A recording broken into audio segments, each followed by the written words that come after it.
All right, friends. I've already done a video on this on Jeff Nippard's video, but looks like Greg is reacting to Jeff Nippard's video, so I'm going to react to Greg Doucette's video of him reacting to Jeff Nippard. Man, yeah, this is going to be great. The gym, lifting, recruiting, fitness slave himself, gear slave, Greg Doucette. So Greg Doucette says, "Science sucks, Jeff Nippard." Okay. Greg is, if anything, going to make a 15-minute video attacking pretty much every single word out of Jeff's mouth. I can't wait to watch this. What exactly are they going to be saying? Coach Greg, in today's video, Jeff Nippard, he's under attack. And so I quickly looked at the comment section only to see Greg taking notes. And so people, they know Coach Greg needs to do a video about this. But here's the thing. Am I a science-based lifter or am I not? Which side of the fence am I actually on? Greg is, if anything, going to make a 15-minute video attacking pretty much every single word out of Jeff's mouth. I can't wait to watch this. What exactly are they going to be saying? I personally feel like I'm a science-based lifter. And according to science, you should train. I am not a science-based lifter. I'm an experienced lifter. That's the difference between me, Greg, and Jeff Nippard.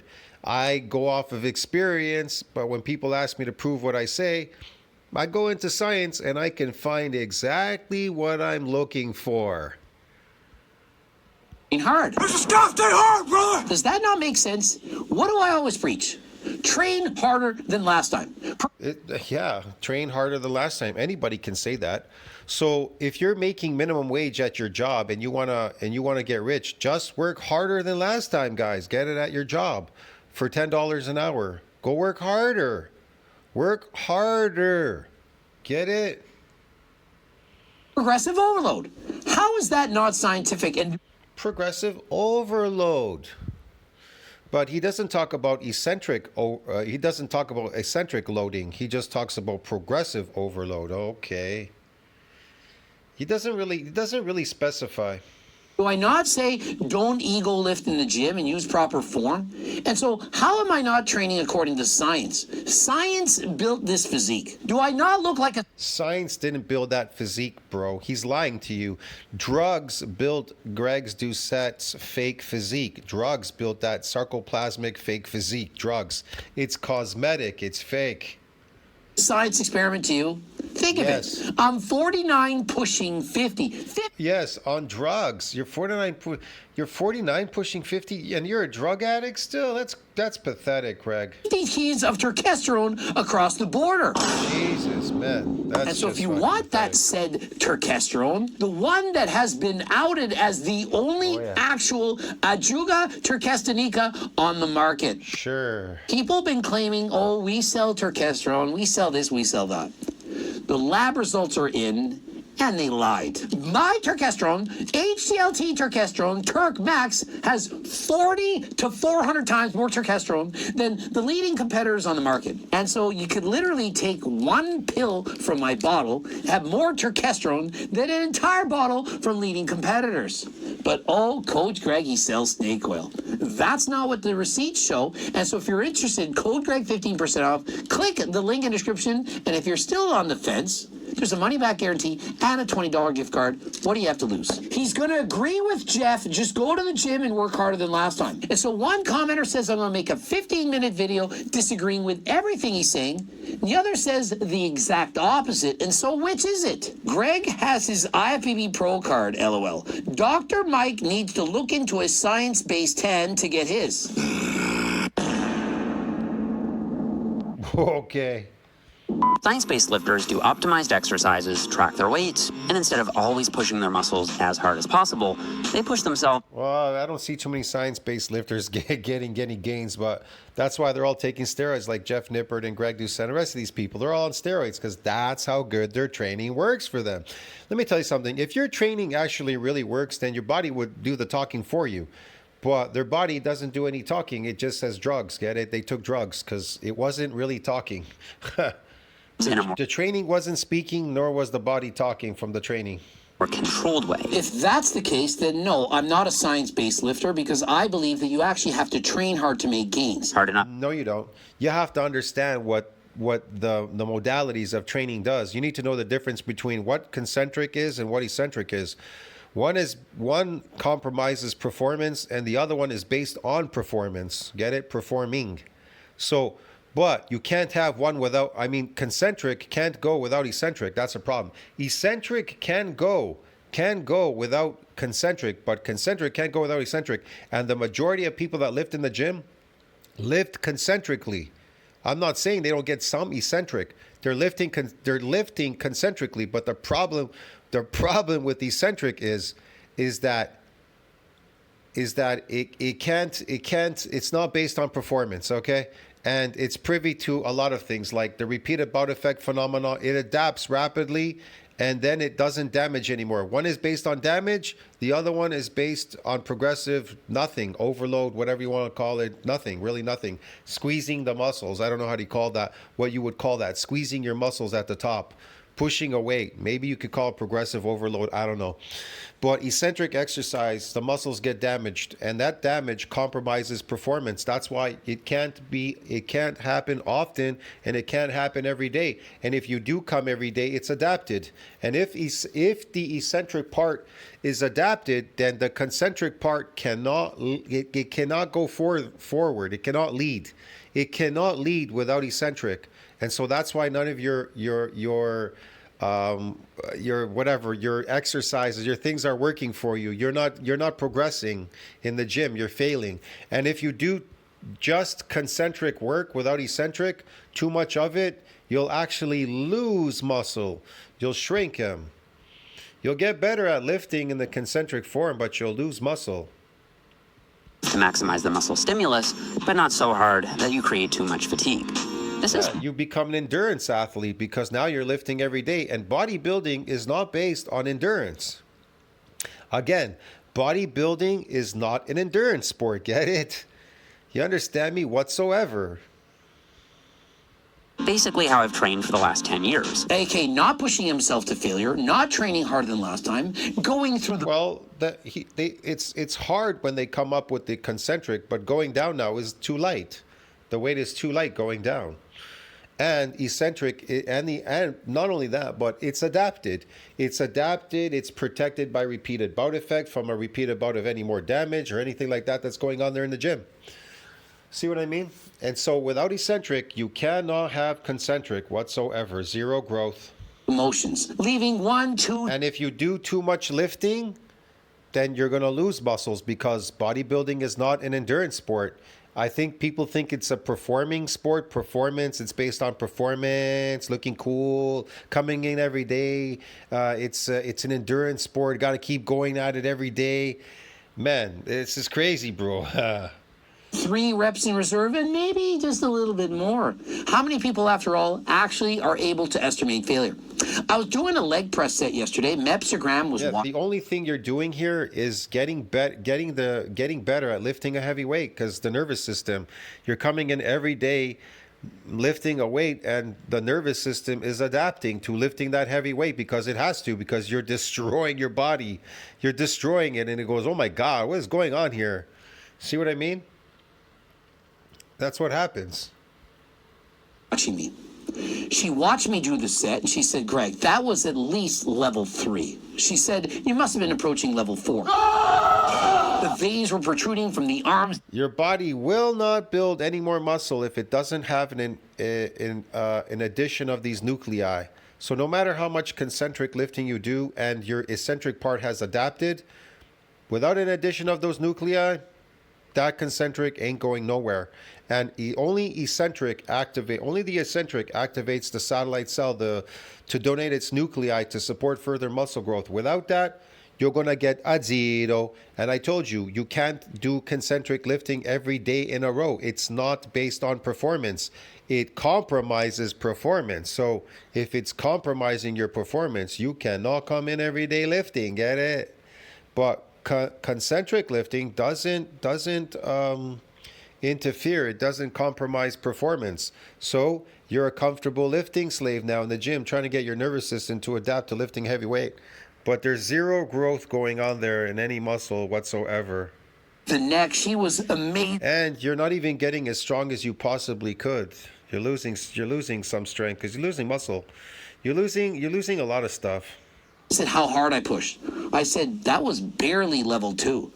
She says, yeah, but you went past failure. I said, but I didn't even get a half a rep. I knew that I could have pushed harder. If it was Past failure? So you want to fail at the weights. You don't want to fail at the weights. You want the muscle to fail at a certain point. You don't want to fail anytime during the sets. You want to fail at the very end where meaning that the muscle can no longer push the weight for one repetition. Not, I got to do 10 reps or 20 repetitions and fail by the time I hit the 15th or 20, then I fail. No. You have to keep doing your sets 5 by 10 until the set and the rep fails at one rep. $10,000 per rep, I would have found a way. I would have spoke in Spanish, Russian, whatever, to get 3 extra reps. And so if you watched me train, it looked freaking hard.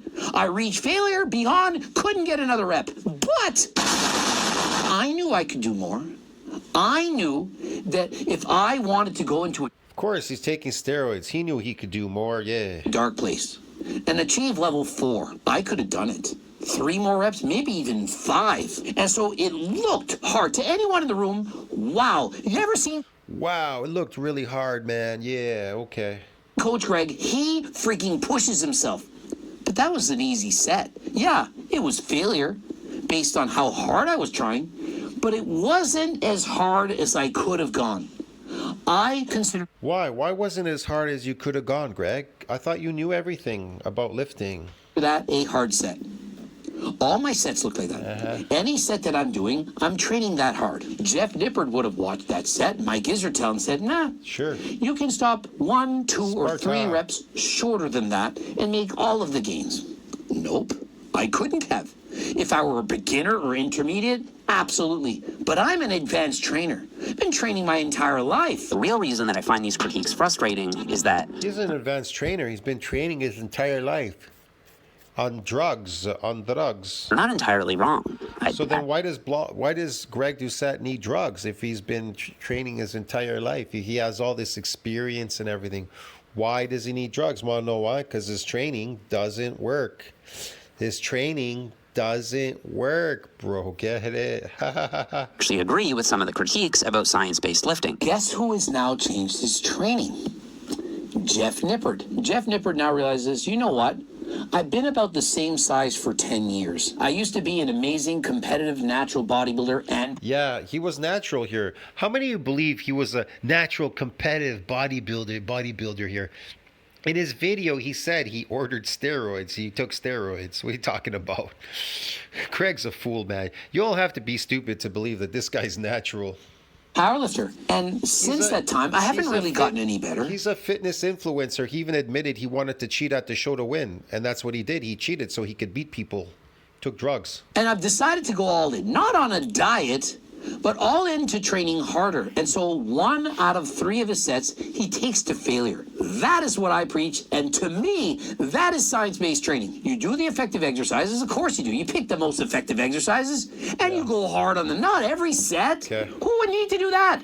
Sure. But 1 out of 3 of them, occasionally during your workout, absolutely, that is how you train. And so that is science-based training with effort. Slow negatives are better for muscle growth. 3 studies showing that a normal Well, I did this already. Slow negatives are better for muscle growth. No, man. It's got to be rapid firing because, man, I don't know how do you explain this again in this video, man? Eccentric. You need the eccentric, concentric. You need the eccentric part to get damaged. 1 to 2 second negative works just as well as a slower 3 to 4 second negative. And so most of you watch this and you don't understand how to read between the lines. You don't understand the fault It's also too light, the weight. Going negatively slow, it means it's too light. in the study design. Let's compare a 2 second negative to a 4 second negative. 1, 2. 1, 2, 3, 4. Both of them were slow negatives. Yeah. In comparison, half. Ugh, half. Ugh. In comparison, let's watch some curls where you aren't slowing the negative down. There was no control of the negative. If I watched somebody do that exercise, I would say, hey, check your ego at the door. Your ego lifting. Slow down the negative. The eccentric should be slower. Oh, but I watched Jeff Nippard's video and you're a moron, Coach Greg. You don't have to slow down the negative. He proved it in his video. Did he really? They're comparing slow negatives to very slow negatives. Not fast negatives to slow to very slow, and they're saying they both work. Slow negatives work. Slower negatives work. Everything works. What about fast negatives where you don't control them? Here's the thing. Everything works until it stops working. Why does it stop working? Repeated bout effect phenomena. That's why it stops working. So it wouldn't matter what you're doing there. Wait. And so do you see? And so The eccentric part rapidly adapts. It rapidly adapts, and then there's no more adaptations in the eccentric form. See what I mean? Rapidly adapts. So if the eccentric form rapidly adapts to your exercises, then concentric can't survive without the eccentric part, because the eccentric is what wakes up the satellite cell to donate nuclei to support further muscle growth. After it runs out of these nuclei, when it reaches, look, every time it reaches a ceiling limit in an adaptation in hypertrophy, you need another donation of these nuclei to keep progressing in muscle growth. Otherwise, it ceases. And guess what happens? It rapidly adapts. The eccentric part rapidly adapts, and the repeated bout effect protects muscle from a damage from a repeated bout. So there's no more damage. So what are you doing there exactly? You are an endurance athlete. You're a lifting slave now. Get it? A good, comfortable lifting slave. well, in step number one, if somebody says you should slow down the negative, that is good advice. And so from what I'm seeing right here, yeah, I'm going to critique Jeff Nippard. I think that he knows and understands that you should be controlling the negative. Again, it's not based on endurance lifting, coming in every day to the gym, because eccentric exercise, it compromises performance. It compromises performance. And if it compromises performance, you can't come in every day to the gym, but people, they don't care. They keep coming in. I've even heard, what's his name? The guy on my channel. He said, oh, I lifted this weight and I got sore the next day. I hurt my back, but then I lifted the weight, but then I felt weak. Yeah, man, because it's messed up, bro. Repeated bout effect, everything. It's trying to adapt and stuff. I got booted there for a second.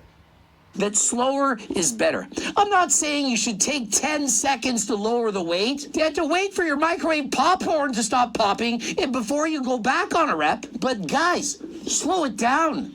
Most people are ego lifting. They're not controlling the eccentric. And if you want to science-based lift, you should slow down the negative. But there are some good reasons to use a slower negative. It doesn't matter if you slow it down or not. It's already adapted to your exercises, because you're going heavy on the concentric, but when the weight is lowered, it's lighter. It's light, and because gravity is also pulling the weight. Gravity, the weight, it's too light. It's too light on the eccentric, and it's protected. It's grown more sarcomeres and numbers to make it more resilient from further assaults because of the muscle fibers it grew, and the repeated bout effect protects muscle from repeated bout of any more damage. It happens like that. Only when you're consistently lifting, that's when it's protected. It's not protected anymore because it doesn't need to be protected if you were to come in periodically. But bodybuilding is based on periodic lifting. It's not based on consistent lifting like a lifting slave. It's not based on performance. Bodybuilding is not based on performance, coming in 6 days a week or 5 days a week or whatever, even 3, 4, 5 days a week. It's not based on that. It's based on lifting periodically because of the eccentric part.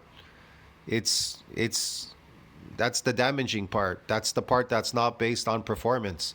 And so you're leaving that one out of the equation, and so you're never going to progress. You're just going to fail all the time in the gym because you suck. All of you suck out there. I can tell you, like, okay, slowing down your negative doesn't directly cause any more muscle growth.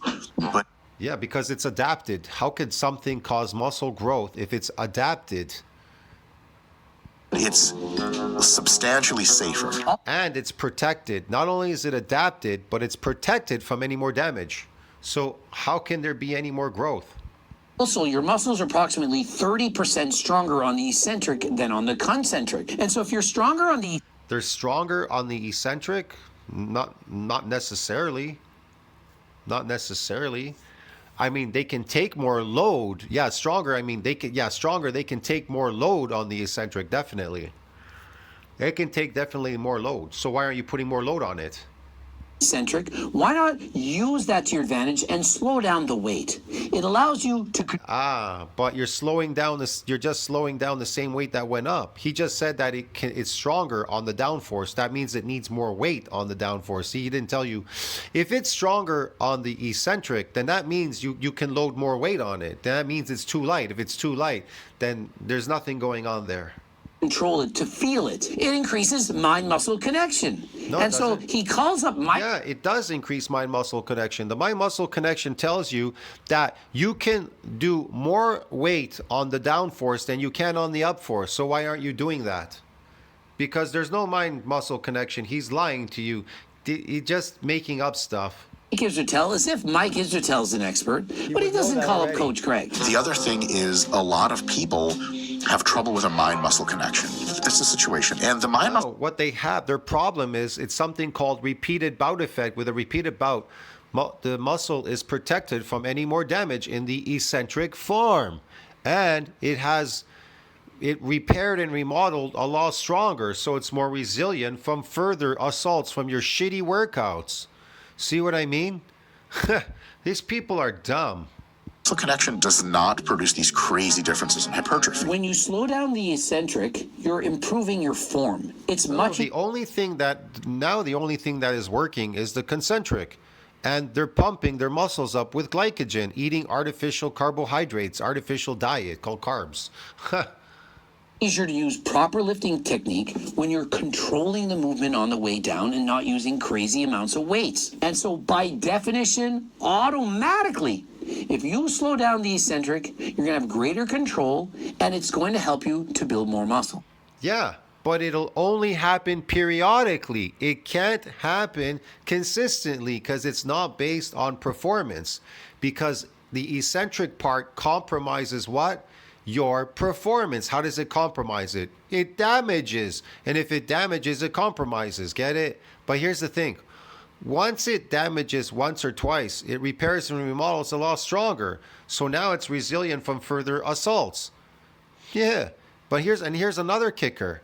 As soon as it does get damaged in the gym, if you ever get any damage, it'll protect itself by the repeated bout effect phenomenon. It's protected from a repeated bout of damage, being damaged again with a repeated bout, bro. How long would you say each negative takes you on it? Muscle can't damage every single bout. You can't come in the gym and keep damaging muscle fibers. That doesn't happen like that. Average. 2 seconds, maybe? Really? 1 Okay. to 2 seconds. That's, yeah. really? Okay, that's not that slow, though. We're not talking about how slow is slow here. It's slow. 2 seconds is slow. Again, no matter how slow you go, it's protected by repeated bout effect phenomena, and it repaired and remodeled a lot bigger and stronger. It's resilient from further assaults from your shitty workouts.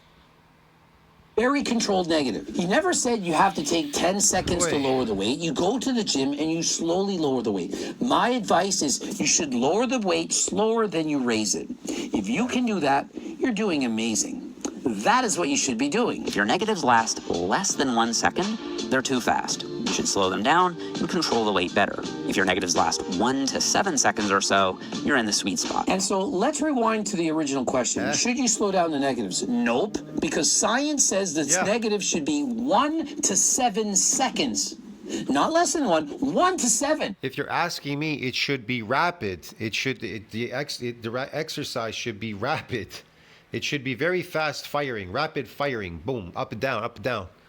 And it doesn't even have to be a full concentric. It doesn't have to be full concentric. It can be partial concentric and mostly eccentric. Yeah, I don't know. Or you could call it partial. It's still a partial concentric, eccentric, concentric. It doesn't have to be a full concentric. But guess what? It can only happen periodically. Cannot happen consistently. And so if I were a school teacher, of which I was, and if I were teaching those students weightlifting, of which I did, and a student asked me, how fast should I lower the weight? Should I go slower? Of which they did. What do you think my answer was? Do you think it was, no, it doesn't matter, you can lower it as fast as you want, or do you think I said, you should probably lower it slower? 1 to 7 seconds is a heck of a long time. That is a slow negative. You gonna debate? Is he still arguing about this? Bro, he doesn't know anything about bodybuilding, Greg. If he was intelligent, he would know about the repeat about effect phenomenon, it repairing and remodeling a lot bigger, stronger, the addition of these sarcomeres, making it stronger, lengthening it, a bunch of stuff, protecting it from any more damage, and a bunch of stuff. He's not mentioning any of these things. Plus, the addition of nuclei, you need them to support further muscle growth, especially for concentric lifting. Without him, forget it. There's nothing going on there. So what is he talking about? Hate me? Does anyone think that I don't use logic when discussing these arguments? Yes. And so after watching my video, what do you now believe? Slower negatives are better than fast. I think it's up to No. Fast and slow won't work once they're protected.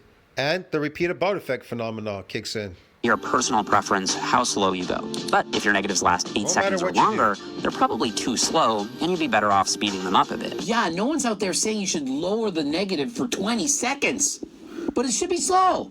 Not super slow. Oh my goodness, I'm just doing a crazy workout set of 10 reps. It took me an hour. But it should be taking you a couple seconds. Science-based lifting has become synonymous with perfect technique in general. Let me prove that to you. Which of these two techniques looks more science-based? Become synonymous with perfect technique? It's not about perfect technique. It's not about any of these things. What are you talking about, bro? And so does science-based lifting mean that you have to use perfect technique on every single repetition? That you can't cheat or swing or use any body English? I don't think so. That does not mean you're not training based on science. And so if you do cheat curls, that doesn't mean you're not using science in your lifting. What you should be looking for is, are you training close to failure? Are you increasing the weight or time under tension of the muscle? Are you using progressive overload? That is science-based lifting. Not that you have to do some stupid exercise like leaning back on an incline using 10-pound dumbbells to curl for your biceps. No, that's not how you maximize your muscle hypertrophy, even though that's how Mike had Jeff Nippard's training for his biceps when they trained together. Of course, when you do any exercise, there are a few basic technique guidelines that you should follow so you can do the exercise safely and effectively. And so what does science say? It says train hard. Lat pull down, you can do it with the perfect rep, perfect technique. But if you don't go hard, you're not going to make the gains. And last I checked, it's very difficult for me to touch even a very light weight to my chest. And so just because I don't go all the way down, does that mean I'm not training based on science? No. The fact that I'm going to failure, perhaps doing partials, that I'm doing extra reps with a greater range of motion, that's science-based. And I'm doing that while also Oh, that's science-based. Okay. training hard. There's an element of perfect technique that isn't okay. And it's this unrealistic expectation that there should never be any change in your technique from your first rep to your last rep. Exactly. Science-based lifting does not mean that you can't do partial reps. It doesn't say that. And so if you stop your training as soon as you feel like you can't do the exact repetition perfectly, you're leaving reps on the table. Case in point, when I was doing those leg presses, if I had dug deep and altered my form a little bit, I could have gotten multiple more reps, but instead I ended it as is. I had a sore back, I was trying to be careful, and so I never trained as hard as I possibly could have. I do think the exact exercises you pick are less important than simply training hard and doing enough volume. And so what exactly is training based on science? Using enough volume with enough intensity. That's what it is. You can, of course, debate which exercise is more effective for one person versus another, and I do believe it to be different. Depending on the person, one can get more out of a squat, one more out of a leg press. What exactly are you trying Okay. working? Are you just focusing on the lat, or do you want to build the entire back? Bent over row going to be better for overall back development than a single arm lat pull down. But it depends on what your goal is. If you want to isolate a certain muscle, then an isolation exercise, it makes more sense than a compounding one. Compared the muscle growth from groups going to failure versus groups not going to failure. This graph shows their overall findings. As you can see, as you get closer and closer to failure, you do get more muscle growth. Why don't we just end it there? This guy's funny. The more and more you go to failure, you get more muscle growth. You're going to get more sarcoplasmic growth, bro. He doesn't even know how to measure what growth this is. Trust me, it's sarcoplasmic. The eccentric is already adapted. There's only concentric. There's nothing going on here. It's become an endurance sport. He's lifting every single day. It's endurance. It's sarcoplasmic. As you can see, as you get closer to failure, you build more muscle. Case in point. You need to No, you don't. You build more sarcoplasmic hypertrophy. The muscle hypertrophies through the sarcoplasm. It's for every gram of glycogen, 3 grams of water being drawn between the skin and muscle into the muscle because you're adapted now and you're coming in every day. You're an endurance athlete. hard. For example, if you do 5 sets for your chest per week, you do low volume training. I'd call 30 plus sets per muscle per week ultra high volume training. Here's another thing to consider. It also depends on how hard are you training on any of those sets. I rarely do 10 sets of... Yeah, you can train as hard as you want, but those muscles are resilient from further assaults because they've repaired a new model a lot stronger. And then there's the repeated bout effect phenomena. There's a bunch of things that are protecting that muscle from getting damaged with a repeated bout. Any different muscle group in any given week on any of my exercises, but yet I put on about... I know, but yet he put on muscle. Yes. He was able to put on muscle when nobody else could. What's the difference between Greg Doucette and you? He's taking drugs, bro. He's not building any muscles. He's building phony, fake muscles. Why does he have to keep taking the drug? Because it's like cosmetics. You have to keep putting the cosmetics on your face to look pretty, right? Once you wash it off, you don't look pretty anymore. Get it? So he has to keep taking these steroids to maintain this what? Fake look. It's fake, bro. Get it? It's fake. 11 pounds of muscle since April. According to science, it's not optimal. But I'm also training a lot harder than 99.9% of people in the gym. And so here's the thing. You can't have both a lot of volume and a lot of training intensity. And so what I like to do is go from one machine to another.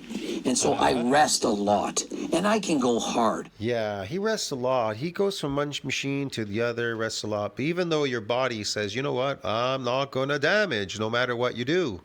But it's okay. He's going to go to one machine to the other. And by doing and then that... it's like, well, then he's going to come up with this excuse that he reached a newbie gain limit or a genetic limit or something, hard gainer. And then he's like, well, I have to take steroids.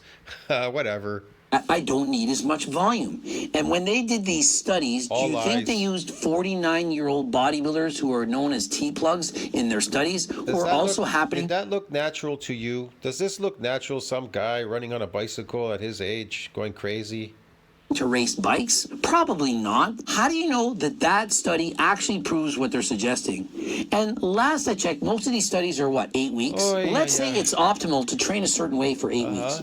How do we know that's optimal to train for the rest of your life?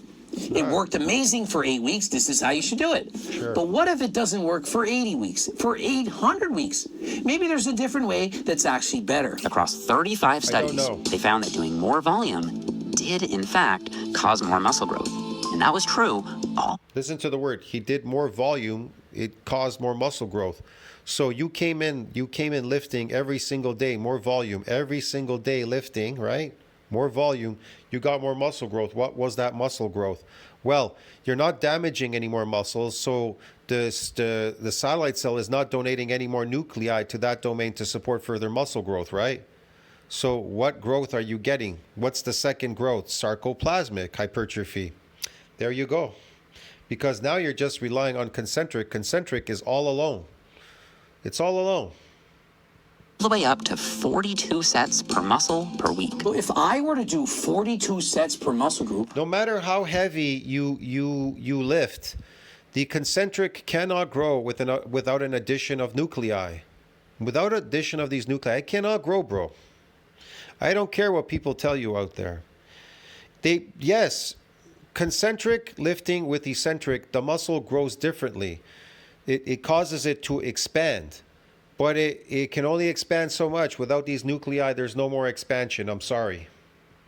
I don't think I would... Look, it's like this. Eccentric exercise adds to the density because what it does is it gets the progenitor to donate nuclei, cells. There's more cells. So when it donates more cells, the muscle hypertrophies. Get it? It hypertrophies. But it also can hypertrophy you eating protein.